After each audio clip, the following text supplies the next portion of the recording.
أعوذ بالله من الشيطان الرجيم بسم الله الرحمن الرحيم الحمد لله الذي هدانا لهذا وما كنا لنهتدي لولا أن هدانا الله لقد جاءت رسل ربنا بالحق الصلاة والسلام على أشرف الأنبياء والمرسلين حبيب إله العالمين أبي القاسم محمد اللهم صل على محمد وعلى محمد وعلى أهل بيته الطيبين الطاهرين المعصومين الذين أذهب الله عنهم الرجس وطهرهم تطهيرا اللهم صل على محمد وعلى محمد واللعنة الدائمة على أعدائهم أجمعين من يوم عداوتهم إلى قيام يوم الدين أما بعد فقد قال حق سبحانه وتعالى في محكم كتابه الأعلى بسم الله الرحمن الرحيم قل لا أسألكم عليه أجرا إلا المودة في القربى صلوات اللهم صل على محمد وعلى محمد محترم سامعین کرام، عزاداران سید الشہداء اور صداران سادات کربلا، محرم الحرام کا یہ مہینہ شروع ہو چکا ہے اور اس کا پہلا دن گزار کر دوسری شب میں ہم داخل ہو چکے ہیں۔ یہ ایام اور یہ راتیں مخصوص ہیں کربلا والوں سے۔ میں کہا کرتا ہوں کہ کربلا والوں نے ان مشکل راتوں میں ایسے چراغ روشن کیے تھے کہ جن سے دن کے سورج آج تک روشنی حاصل کرتے ہیں۔ شب عاشور خیام حسینی میں تو چراغ بجھ گیا تھا، لیکن اس بجھے ہوئے چراغ کی خیرات یہ ہے کہ آج تک ہمارے دلوں میں ایمان کے چراغ روشن ہیں۔ دعا کرتے ہیں خداوند کریم سے کہ وہ ہمارے ایام میں، ان راتوں میں اور ہماری آنے والی دنوں میں، زندگی میں اور ہماری نسلوں میں اس ایمان کے چراغ کو روشن رکھے۔ صلوات پڑھ دیں محمد و آل محمد۔ اللهم صل على محمد وعلى محمد۔ کل سے جو گفتگو شروع ہوئی تھی آپ حضرات کے ساتھ، میں نے اپنا موضوع گفتگو اجر رسالت کو قرار دیا تھا۔ یہ واحد شے ہے کہ جس کا سوال اللہ کے رسول نے اپنے سے کم تر لوگوں سے کیا ہے، اور جب کوئی بڑا کسی چھوٹے سے کچھ سوال کرتا ہے تو میں نے کل کہا تھا کہ وہ حکم کے زمرے میں آتا ہے۔ جب کوئی بڑا کسی چھوٹے سے کوئی سوال کرے تو وہ حکم بن جاتا ہے، اور اللہ کے رسول نے دوسرے لفظوں میں اپنے کلمہ گویوں کو حکم دیا ہے کہ میری قرابت داروں سے مودت رکھنا، اور سعادت مند لوگ وہ ہوتے ہیں کہ جو اپنے بڑوں کا حکم مانتے ہیں، اور جو اپنے بڑے کا حکم نہ مانے اسے کوئی اچھا نہیں کہتا، کوئی شریف آدمی نہیں کہتا۔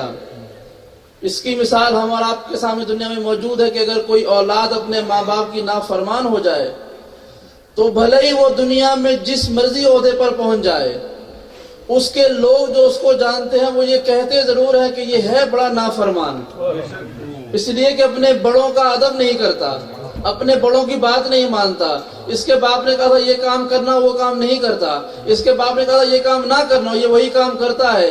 یعنی جس شے سے بڑے نے منع کیا اس کو جو انجام دے دے وہ گستاخ کہلاتا ہے، اور جس شے کا کرنے کا حکم بڑھا دے اور اسے نہ کیا جائے تو بدتمیز اور گستاخ کہلاتا ہے۔ اور کائنات میں محمد مصطفیٰ سے بڑا کوئی نہیں ہے، اور محمد مصطفیٰ نے اپنے سارے چھوٹوں کو بلا تفریق ایک ہی شے کا سوال کیا تھا کہ دیکھو میرے بعد میرے قرابت داروں سے مودت رکھنا۔ میں محمد مصطفیٰ نبی ہو کر، رسول ہو کر، خاتم الانبیاء ہو کر، سید المرسلین ہو کر یہ سوال کر رہا ہوں، یہ حکم دے رہا ہوں کہ خبردار میرے بعد میرے خاندان والوں سے بغض نہ رکھنا بلکہ ان سے محبت رکھنا۔ یعنی بغض رکھنے سے منع کیا، محبت رکھنے کا حکم دیا۔ اب سعادت مند لوگ وہ ہیں کہ جنہوں نے آپ کی بات سنی اور آپ کی بات پر لبیک کہتے ہوئے آپ کے خاندان سے محبت رکھی تو وہ شریف لوگ کہلائیں گے۔ جنہوں نے بغض نہیں رکھا وہ شریف لوگ کہلائیں گے، اور جنہوں نے اس قول کو سننے کے بعد بھی آپ کے خاندان سے محبت نہیں رکھی اور آپ سے بغض رکھا تو جو کچھ مرضی دنیا میں بن جائے پروردگار کی نظر میں شریف نہیں کہلا سکتے۔ نعرہ حیدری محمد آل محمد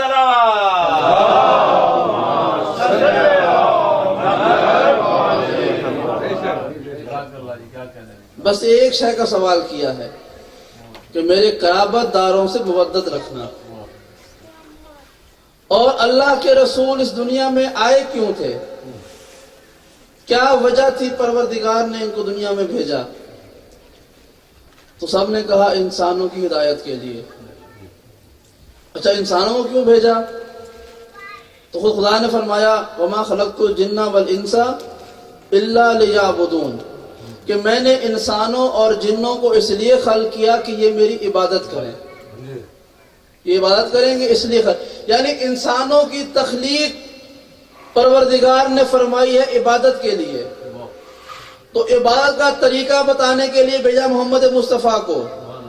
اور کیا فرمایا کہ هو الذی بعث فی الامیین رسولا منہم یتلو علیہم آیاتہ ویزکیہم ویعلمہم الکتاب والحکمہ، کہ پروردگار وہ ہے کہ جس نے مکے والوں میں ان کے درمیان ایک رسول کو مبعوث کیا جو ان کے سامنے اللہ کی آیات کی تلاوت کرتا تھا اور ان کا تزکیہ نفس کرتا تھا اور انہیں قرآن یعنی کتاب اور حکمت کی تعلیم دیتا تھا۔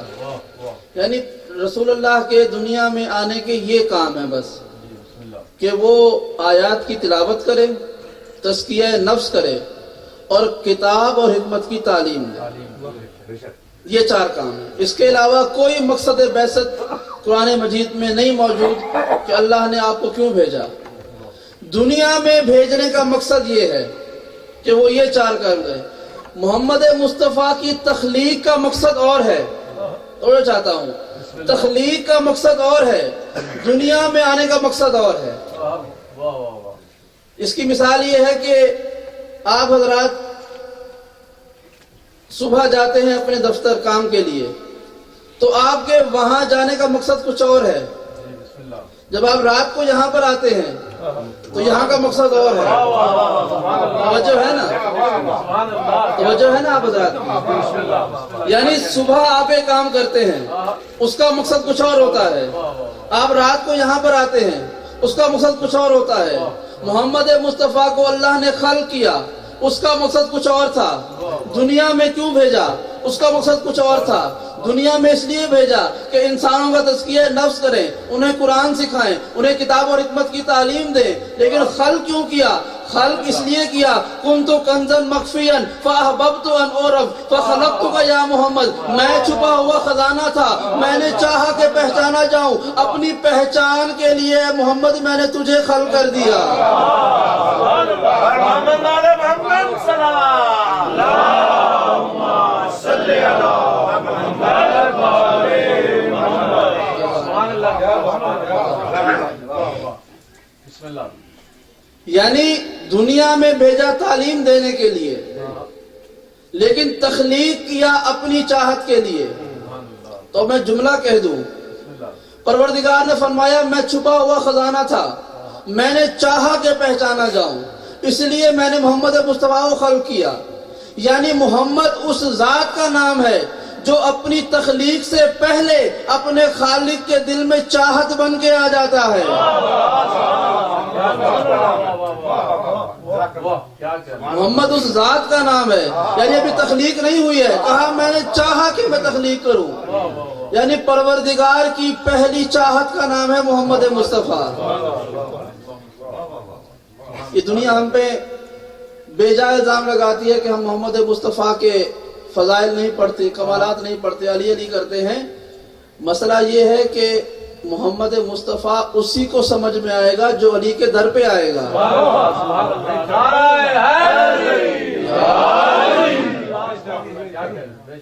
علی کی ذات تو مصطفیٰ تک پہنچنے کا راستہ ہے. جسے علی سمجھ میں نہ آئے اسے مصطفیٰ سمجھ میں کیسے آئے گا؟ اس لیے کہ علی مرتضیٰ نے فرمایا تھا انا عبد من عبید محمد، میں محمد کے بندوں میں سے ایک بندہ ہوں. اب اس کی تفسیر آئندہ کبھی کروں گا کہ اس قول کا کیا مطلب ہوا کرتا ہے کہ میں اس کے بندوں میں سے ایک بندہ ہوں. اور محمد کے بندے کون کون ہیں؟ ہم محمد کے بندے نہیں ہیں، ہم کلمہ گو مسلمان ہیں. محمد کے عبد کوئی اور ہیں، بلکہ یوں کہوں ہم اللہ کے عبد تو ہیں، محمد کے عبد نہیں ہیں. ہم محمد کے کلمہ گو ہیں، مسلمان ہیں، کیونکہ محمد کی عبدیت کا تقاضا کچھ اور ہے. زندگی تو آگے بیان کروں گا. تو گزارش کر رہا تھا کہ علی اصل میں راستہ ہے مصطفیٰ تک پہنچنے کا. انا مدینۃ العلم وعلی بابها فمن اراد المدینہ فیاتیہا الی الباب، کہ میں علم کا شہر ہوں، علی دروازہ ہے، جو چاہے کہ شہر میں آئے تو دروازے کے راستے آئے. تو ہمارے لوگوں نے بعد میں اضافہ کر دیا کہ علی دروازہ ہے، فلاں کھڑکیاں ہیں، فلاں چھت ہے، فلاں روشن دان ہے.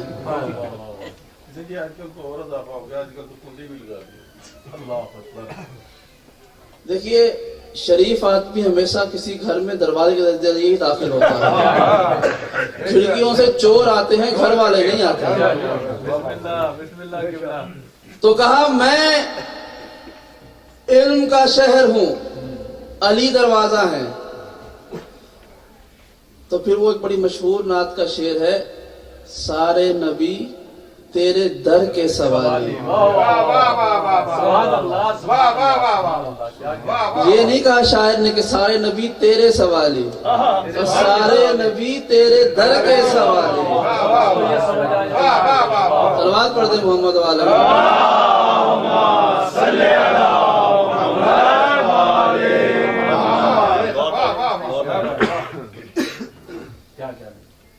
تو دنیا میں بھیجنے کا مقصد تھا کہ دنیا والوں کے سامنے قرآن کی تلاوت کرے، تزکیہ نفس کرے اور کتاب اور حکمت کی تعلیم دے.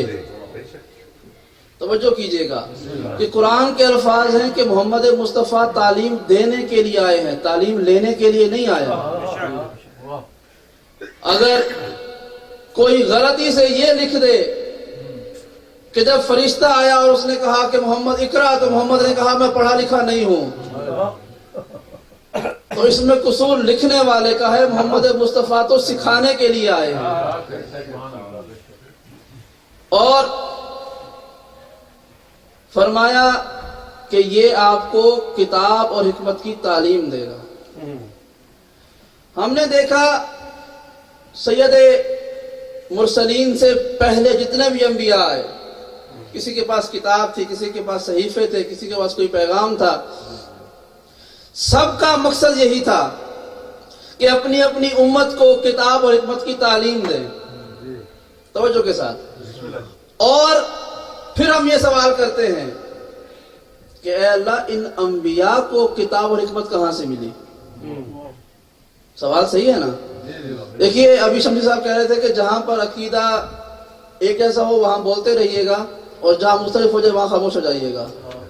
تو جہاں تک میری بات سمجھے میرے ساتھ بولتے رہیے گا کہ انبیاء آئے ہیں کتاب اور حکمت کی تعلیم دینے. تو سوال کرنا چاہیے نا کہ انہیں کہاں سے ملا، کتاب کا علم کہاں سے ملا، حکمت کا علم کہاں سے ملا. ہم تو یہ دیکھ رہے ہیں کوئی لکڑہارے کے گھر میں پیدا ہو رہا ہے, کوئی چرواہے کے گھر میں پیدا ہو رہا ہے, کوئی نبی کے گھر میں پیدا ہو رہا ہے, کوئی عام انسان کے گھر میں پیدا ہو رہا ہے. پیدا وہ عام طریقے سے ہو رہا ہے, لیکن آتے ہی یہ کہہ رہا ہے کہ میں تمہیں کتاب بھی سکھاؤں گا, تمہیں حکمت بھی سکھاؤں گا. تو پوچھیں گے نا کہ تمہارے پاس کہاں سے آیا؟ میں جب یہاں پر آیا تو مجھ سے اب تک 10 لوگ پوچھ چکے ہیں مولانا کہاں سے پڑھ کے آئے ہیں. علی اصغر بھائی ہمارے مجھے ایئرپورٹ پہ لینے کے لیے تو انہوں نے پہلا سوال یہ کیا کہ آپ قوم سے پڑھ کے آئے ہیں یا کہیں اور سے؟ کیونکہ انسان کی فطرت یہ ہے کہ وہ جس سے کچھ سیکھنا چاہتا ہے پہلے دیکھتا ہے کہ یہ سکھانے کے قابل بھی ہے یا نہیں ہے. کاش مسلمان اسی کو اپنا عقیدہ بنا لیتے, اپنا دستور بنا لیتے کہ جس سے ہم سیکھ رہے ہیں آیا وہ سکھانے کے قابل ہے بھی یا نہیں ہے. تو ہم یہ سوال کرتے ہیں کہ اے خدا تو نے انبیاء کو بھیجا ہے کتاب اور حکمت کی تعلیم دے کر, کہاں سے ملا یہ کتاب اور کہاں سے مل گئی حکمت اور کیوں مل گئی؟ دیکھیے ایک بات ہے کیا اور ایک ہے کیوں. ایک تو کیا ملا اور کیوں ملا. دیکھیے سوال کرنا ہمارا حق ہے, چاہے وہ سوال صحیح ہو یا سوال غلط ہو, یہ ہمارا حق ہے. اس لیے کہ یہ باب علم کا صدقہ ہے, ہم علی والے سوال کرنے سے پہلے جواب رکھتے ہیں. دنیا میں کوئی سوال ایسا نہیں ہے کہ جس کا جواب علی والوں کے پاس نہ ہو. تو یہ سوال ہے کہ اللہ نے ان انبیاء کو کیا دیا اور کیوں دیا, کیوں کتاب اور حکمت کی تعلیم کیوں دی انہیں. ابھی ہم یہ سوال دیکھ رہے تھے, اس کا جواب ڈھونڈ رہے تھے کہ اچانک قرآن مجید کی آیت سامنے آ گئی. فرمایا وَإِذْ أَخَذَ اللَّهُ مِيثَاقَ النَّبِيِّينَ لَمَا آتَيْتُكُم مِّن كِتَابٍ وَحِكْمَةٍ ثُمَّ جَاءَكُمْ رَسُولٌ مُصَدِّقٌ لِّمَا مَعَكُمْ لَتُؤْمِنُنَّ بِهِ وَلَتَنصُرُنَّهُ. فرمایا کہ اے میرے حبیب وہ وقت یاد کرو جب ہم نے تمام انبیاء سے وعدہ کیا کہ جب ہم تمہیں کتاب اور حکمت کی تعلیم دے دیں اور اس کے بعد ہمارا رسول تمہارے پاس آ جائے اور اس شے کی تصدیق کر دے جو تمہارے پاس ہو, تو تم اس پر ضرور ایمان لانا اور اس کی مدد کرنا. قرآن کی آیت ہے اور اللہ کا میثاق ہے, وعدہ نہیں ہے, میثاق ہے. وَإِذْ أَخَذَ اللَّهُ مِيثَاقَ النَّبِيِّينَ. وعدہ جو ہے وہ حالات کی وجہ سے رد و بدل کیا جا سکتا ہے. میں نے وعدہ کیا میں 6 بجے آؤں گا, 5 بجے آؤں گا نماز پڑھانے کے لیے, میں حالات کی وجہ سے مجبور تھا, میں نہیں پہنچ سکا, تو اس وعدے کو تبدیل کر دیا گیا. میثاق تبدیل نہیں ہوتا. وعدہ اور قرآن میں وعد کا لفظ بھی ہے اور میثاق کا لفظ بھی ہے. تو وعدہ حالات کے مطابق تبدیل کیا جا سکتا ہے, میثاق تبدیل نہیں کیا جا سکتا. جسے کہتے ہیں نا میثاق پتھر پہ لکیر ہے کہ تبدیل نہیں ہو سکتی ہے. پروردگار نے میثاق کیا گروہ انبیاء کے ساتھ. وَإِذْ أَخَذَ اللَّهُ مِيثَاقَ النَّبِيِّينَ, جتنے بھی انبیاء تھے سب کے ساتھ میثاق کیا. کیا کہ جب میں تمہیں کتاب اور حکمت میں سے کچھ دے دوں. دیکھیے اب ایک سوال ہے, پروردگار نے انبیاء سے وعدہ کیا, یہ میثاق لیا, اب تمام انبیاء سے میثاق لیا, اور دنیا میں اس زمین پر کوئی زمانہ ایسا نہیں آیا کہ یہ سارے انبیاء ایک وقت میں زمین پر موجود ہوں. توجہ کے ساتھ, کبھی 1 ہے, کبھی 2 ہے, کبھی 3 ہے, کبھی 5 ہوں گے, کبھی 10 ہوں گے. ایسا نہیں ہوا کہ 1,24,000 انبیاء ایک وقت میں زمین پر ہوں, ایسا نہیں ہوا. اس کا مطلب یہ ہے کہ اس زمین پر بھیجے جانے سے پہلے کا وعدہ ہے. توجہ کریں گے میرے ساتھ کہ اس زمین پر بھیجے جانے سے پہلے کا وعدہ ہے. یہ وعدہ لیا اور اس کے بعد زمین پر بھیجا. یعنی یہ کوئی ایسی جگہ ہے کہ جہاں پر یہ تمام انبیاء موجود تھے اور پروردگار ان سے گفتگو کر رہا تھا. توجہ کے ساتھ, گروہ انبیاء خدا تم سے وعدہ کر رہا ہے کیا کہ لما آتیتکم من کتاب و حکمت, جب میں تمہیں کتاب و حکمت میں سے کچھ دے دوں. لیکن یہ بات کے لفظ ہے, پہلا جو لفظ ہے آیت کا وَإِذْ, وَإِذْ عربی زبان میں کہتے ہیں وہ وقت یا جب. اور تمام مفسروں نے لکھا کہ پروردگار نے قرآن مجید میں بہت جگہ وَإِذْ استعمال کیا ہے. وَإِذْ جہاں جہاں بھی استعمال ہوا ہے، کوئی بھی ترجمہ اٹھا کے آپ دیکھ لیجیے اردو زبان کا، ہر ایک نے لکھا ہے کہ وَإِذْ کا مطلب ہوگا اور وہ وقت یاد کرو. توجہ کے ساتھ، اور وہ وقت یاد کرو جب پروردگار نے وعدہ کیا گروہ انبیاء کے ساتھ. آیت کس پہ نازل ہوئی ہے؟ محمد مصطفیٰ پر.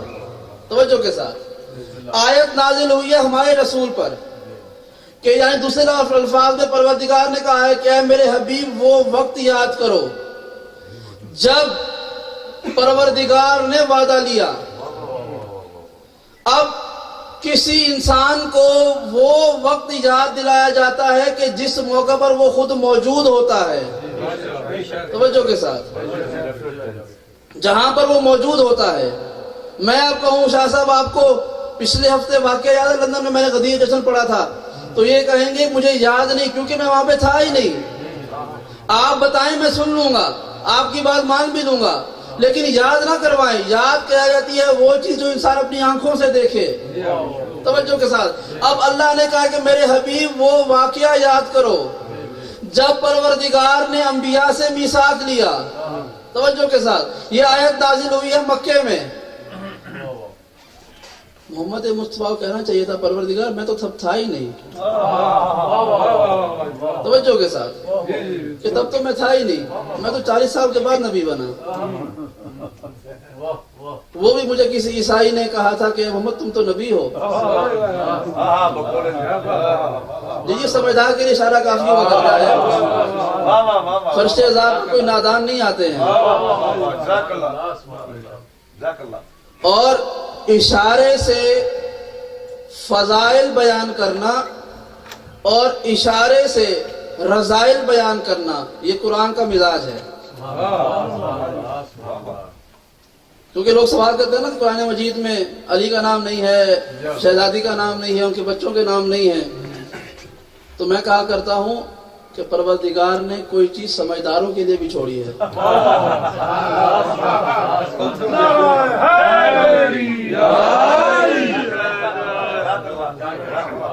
سمجھداروں کے لیے بھی ہے قرآن، صرف نادانوں کے لیے نہیں ہے. یہ صرف مرحومین کے اصالہ ثواب کے لیے نہیں ہے، یہ بیماروں پہ پڑھ کے پھونکنے کے لیے نہیں ہے، یہ غلاف میں چھپا کر صفا کر اوپر رکھنے کے لیے نہیں ہے. تمجید صاحب کہہ رہے ہیں یہ تراویح پڑھنے کے لیے نہیں ہے. یہ کتاب ہے ہماری روزمرہ زندگی کے مطالعے کے لیے. اور جتنا چاہیں قرآن کو جتنا ہو سکے اتنا ضرور پڑھا کریں. عربی پڑھیں، عربی سمجھ میں نہ آئے تو عربی کے ساتھ ترجمہ پڑھیں. عربی ضرور پڑھیں اس لیے کہ یہ پروردگار کا کلام ہے. دیکھیے قرآن مجید ہماری زندگی کا ایک لازمی جز ہونا چاہیے، اس لیے کہ پروردگار نے کہا ہے کہ میں نے ہر خشک و تر کا علم اس کتاب میں رکھ دیا ہے. تو بس یہ اشارہ ہے ہمارے لیے کہ جو سمجھدار ہوگا وہ اس کے اندر سے خشک و تر کو نکال لے گا. تو پروردگار نے کہا کہ میں نے انبیاء کو میثاق دیا کہ میں تمہیں کتاب اور حکمت میں سے کچھ دوں گا، اور اے نبی وہ وقت یاد کرو. یعنی محمد مصطفیٰ کو یہ کہنا چاہیے تھا کہ پروردگار میں تو مکے میں ہوں، ان کے پتھر کھا رہا ہوں، ان کے طعنے برداشت کر رہا ہوں، ان کا برا بھلا کہنا سن رہا ہوں، لوگوں کو مسلمان کر رہا ہوں.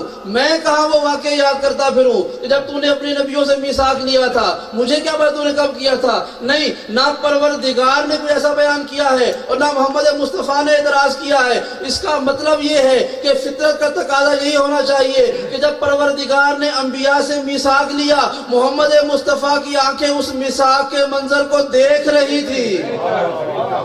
اور محمد علیہ محمد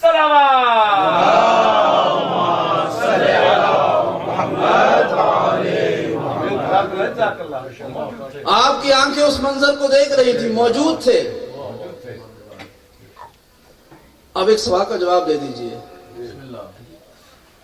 کہ محمد مصطفیٰ تخلیق آدم کے بعد دنیا میں بھیجے جانے کے بعد کئی ہزار سال بعد تشریف لائے ہیں. 1,24,000 انبیاء آگے چلے گئے، ہزاروں نسلیں آئیں، تباہ ہو گئی، ختم ہو گئی. کئی انبیاء کی امتوں پر عذاب آ گئے، انبیاء چلے گئے، ان کے آثار ختم ہو گئے. یعنی زمانہ تبدیل ہوتا رہا، حالات بدلتے رہے، تاریخ بدلتی رہی، انبیاء آ کے جاتے رہے، امتیں تباہ ہوتی رہی، امتیں آباد ہوتی رہی، سب کچھ ہوتا رہا. اور محمد مصطفیٰ سب سے آخر میں آئے ہیں. اب یہ سینکڑوں ہزاروں سال پہلے کا واقعہ پروردگار محمد مصطفیٰ کو زمین پہ بیٹھے ہوئے یاد کروا رہا ہے. اب محمد مصطفیٰ اس کو یاد بھی کر رہے ہیں، اعتراض بھی نہیں کر رہے، یہ بھی نہیں کہہ رہے کہ میں تھا تو صحیح لیکن یاد نہیں آ رہا، بہت پرانی بات ہے. نہیں، تو جیسے پروردگار نے یاد کروایا ویسے محمد مصطفیٰ نے یاد کر کے دنیا والوں تک پہنچا دیا. اس کا مطلب یہ ہے کہ پروردگار محمد مصطفیٰ کے ذہن کی علامت بتا رہا ہے کہ مصطفیٰ کا ذہن اتنا طاقتور ہے کہ تخلیق آدم سے پہلے، زمین سے پہلے کے واقعات بھی پروردگار جب یاد کرواتا ہے تو مصطفیٰ کو یاد رہتے ہیں. تو وہ محمد مصطفیٰ کہ جسے زمین سے پہلے انبیاء سے کیا ہوا خداوند کریم کا وعدہ بھی نہیں بھولتا، اسے 2 دن کے بخار میں ہذیان نہیں ہو سکتا.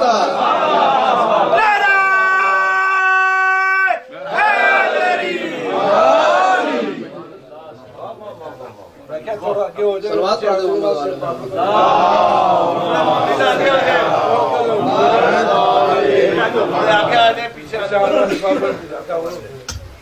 پر محمد والے محمد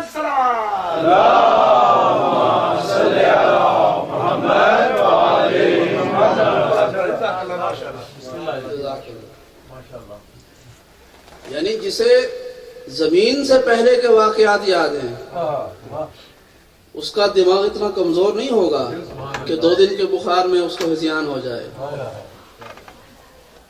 فرمایا وَإِذْ أَخَذَ اللَّهُ مِيثَاقَ النَّبِيِّينَ لَمَا آتَيْتُكُم مِّن كِتَابٍ وَحِكْمَةٍ. اے گروہ انبیاء، پروردگار کہہ رہا ہے کہ جب میں تمہیں کتاب اور حکمت میں سے کچھ دے دوں،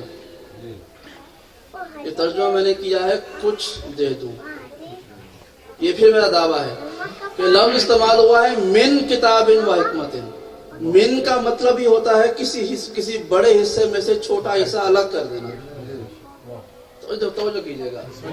من کتاب و حکمت، سورہ بقرہ کی 80 نمبر آیت ہے، 81 نمبر آیت ہے کہ میں جب تمہیں کتاب اور حکمت میں سے کچھ دے دوں، من کتاب و حکمت، اس کا مطلب ہے کہ کتاب اور حکمت کا علم بڑا تھا، اس میں سے کچھ دیا ہے. توجہ کے ساتھ، من کتاب و حکمت، بڑا حصہ تھا اس میں سے کچھ دیا ہے. من کتاب و، پھر کہہ رہا ہوں کہ من عربی زبان میں استعمال ہی ہوتا ہے کسی بڑے حصے میں سے چھوٹے حصے کو الگ کرنے کو. بڑے سمندر میں سے اگر آپ ایک گلاس پانی بھر لیں تو ہم یہ کہتے ہیں کہ ہم نے بحر سمندر میں سے نکالا ہے. اس کا مطلب یہ ہوتا ہے کہ یہ ہے اسی سمندر کا حصہ لیکن پورا سمندر نہیں ہے. توجہ کے ساتھ، میں جب تمہیں کتاب اور حکمت میں سے کچھ دے دوں، اس کا مطلب ہے کہ پوری کتاب کا علم بھی نہیں دیا اور پوری حکمت کا علم بھی نہیں دیا، کچھ دیا ہے. یعنی پروردگار نے اپنے سارے انبیاء کو پوری کتاب کا علم بھی نہیں دیا اور حکمت کا بھی مکمل علم نہیں دیا، کچھ دیا ہے. اور یہی وجہ ہے کہ کسی نبی نے بھی کبھی سلونی کا دعویٰ بھی نہیں کیا.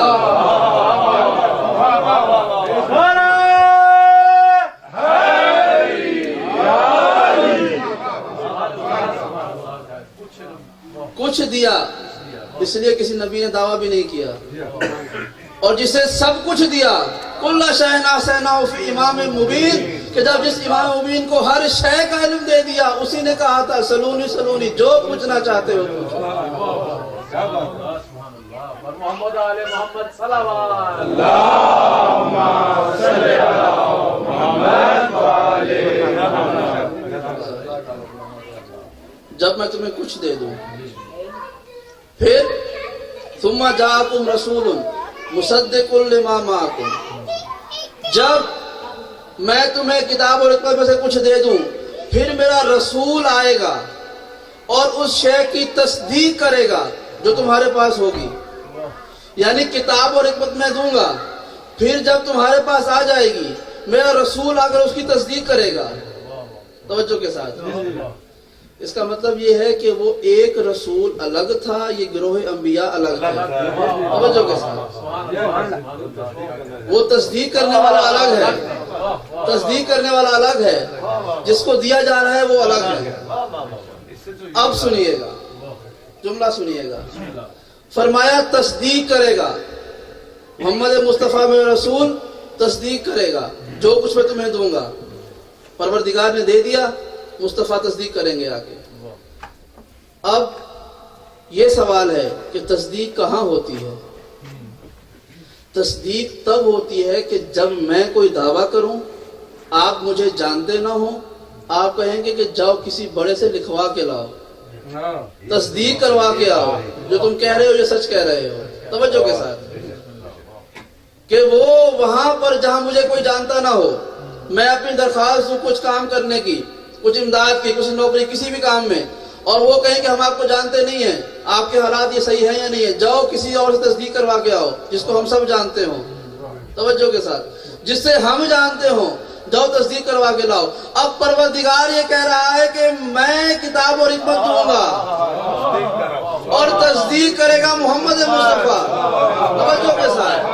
اب خالق اکبر سے بڑا کوئی نہیں ہے, اور خدا یہ کہہ رہا ہے کہ انبیاء میں تمہیں کتاب دوں گا, حکمت بھی میں دوں گا, لیکن تصدیق محمد مصطفیٰ کریں گے. یعنی پروردگار سوال کرتے ہیں کہ اے خدا یہ کیا ماجرا ہے, تو نے ہی نبی بنائے ہیں, تو نے ہی ان کا انتخاب کیا ہے, کتاب بھی تیری ہے, حکمت بھی تیری ہے, لیکن یہ کیا وجہ ہے کہ تو محمد مصطفیٰ کو تصدیق کروانے کے لیے بھیج رہا ہے اور شرط لگا رہا ہے کہ جب تک محمد تصدیق نہیں کریں گے تمہاری نبوت بھی قابل عمل نہیں ہے, یہ کتاب بھی قابل عمل نہیں ہے. یہ کیا وجہ ہے؟ شاید اس لیے یہ جواب آ جائے گا, پروردگار کہیں گے یہ سچ ہے کہ ان کو میں نے بنایا ہے, کتاب بھی میں نے خلق کی ہے, حکمت بھی میں نے دی ہے, اور محمد مصطفیٰ کی تصدیق کی شرط بھی میں نے رکھی ہے.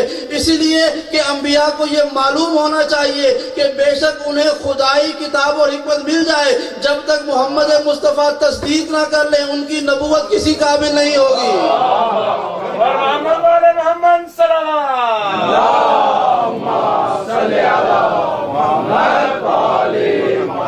بار دیگر سلام.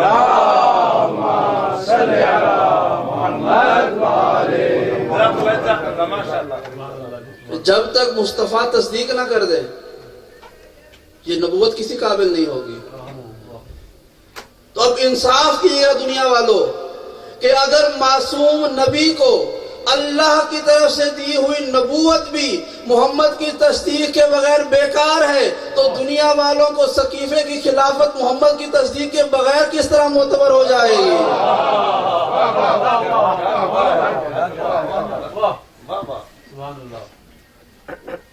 جب محمد تصدیق کریں گے, اب یہاں پر دو کام ہو گئے, خدا کتاب دے گا اور حکمت دے گا, مصطفیٰ تصدیق کریں گے. یہ تو ہو گئے ان دونوں کے کام. انبیاء کو نبوت کیوں ملی؟ انہوں نے کیا کرنا تھا؟ انہوں نے یہ کرنا تھا لَتُؤْمِنُنَّ بِهِ وَلَا تَنْصُرُنَّهُ, کہ جب میرا رسول تمہاری تصدیق کر دے تو تم اس پر ایمان لانا اور اس کی مدد کرنا. یہ دو شرطیں ہیں. میں نے کہا تھا کیوں ملی ہے ان کو نبوت, تو یہ دو شرطوں پر ملی ہے کہ ایک یہ مصطفیٰ کی تصدیق شدہ نبوت لیں گے تو محمد مصطفیٰ پر ایمان بھی لائیں گے اور آپ کی مدد بھی کریں گے. توجہ کے ساتھ. ایمان لائیں گے, مدد کریں گے. پھر سوال کیا پروردگار نے, اَأَقْرَرْتُمْ وَأَخَذْتُمْ عَلَىٰ ذَلِكُمْ إِصْرِي قَالُوا أَقْرَرْنَا قَالَ فَاشْهَدُوا وَأَنَا مَعَكُمْ مِنَ الشَّاهِدِينَ. پروردگار نے کہا کہ یہ شرطیں ہیں میری, اس پہ راضی ہو, مانتے ہو؟ سب نے کہا ہاں. قالوا اقررنا, ہم نے اقرار کیا کہ جو آپ نے کہا ہے ہم مانیں گے. پروردگار نے کہا فاشہدوا, تو گواہ رہنا, وَأَنَا مَعَكُمْ مِنَ الشَّاهِدِينَ, کہ میں بھی تمہارے ساتھ ایک گواہ ہوں. توجہ کے ساتھ. یعنی اے معصوم انبیاء تم گواہ ہو جاؤ کہ میں بھی گواہی دینے والوں میں سے ہوں کہ تم نے یہ وعدہ کیا ہے کیا کہ تم مصطفیٰ پر ایمان بھی لاؤ گے اور مصطفیٰ کی مدد بھی کرو گے. یعنی